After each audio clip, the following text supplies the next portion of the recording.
I still can't shake the memory of that night. It was my cousin Emily. She had always been quiet, a little shy, but something changed.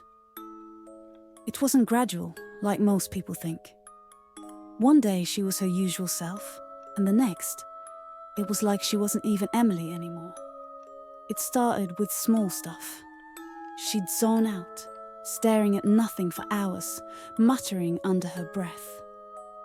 Her eyes, they just looked wrong, like there was someone else behind them. We thought maybe she was going through a phase, something mental. Doctors couldn't figure it out though. But deep down, I knew this wasn't something that medicine could fix. One night, we were all at home when we heard this blood-curdling scream from her room. I ran up there with my mum, and what I saw still haunts me. Emily was sitting on her bed, her body twisted in this unnatural way, her head cocked at a freakish angle. Her eyes were completely black, like there was no soul left inside her. The air was thick, cold, and there was this smell, like rotting meat. She started laughing, but it wasn't her laugh. It was deep, guttural, something you'd expect from an animal, not a human.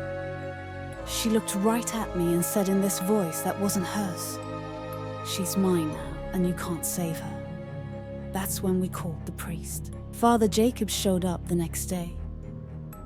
He was old, probably had done dozens of exorcisms before. But when he saw Emily, I swear, even he looked scared. He set up candles, a crucifix, and began reading from this ancient book, praying over her. But it didn't go like I thought it would. This wasn't like the movies where the demon screams and runs off. It fought back, hard.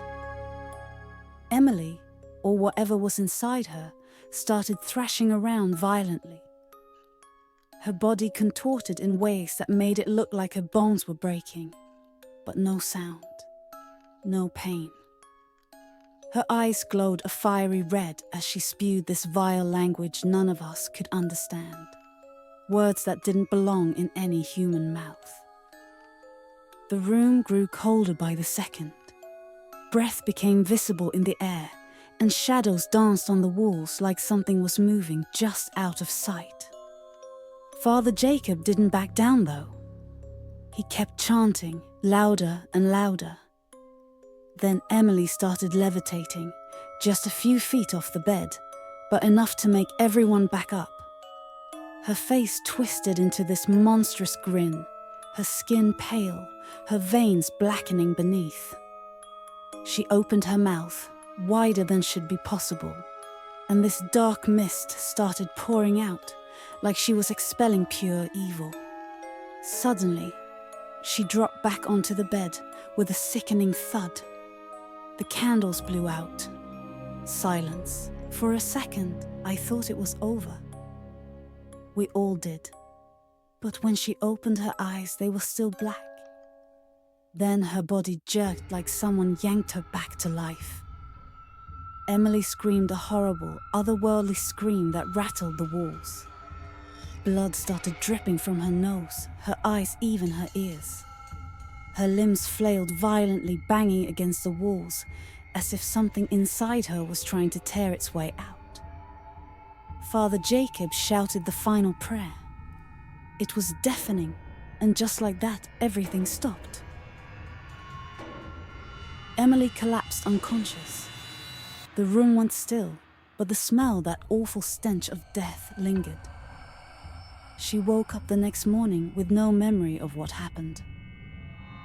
But every now and then, I'll catch her staring at me, and for a second, her eyes go dark again. Just for a second. But it's enough to remind me that whatever left her body that night might still be lurking, just waiting to come back. It's hard to explain, but I feel it too. Sometimes at night, I wake up with that same smell in the air like decay. And sometimes when I pass a mirror, I catch my own reflection staring back at me a little too long. There's this creeping fear now that maybe it didn't just leave her. Maybe it's watching both of us waiting for the right moment to make its move again. I haven't told anyone, but I'm terrified that the next time it comes back, it won't be her it takes.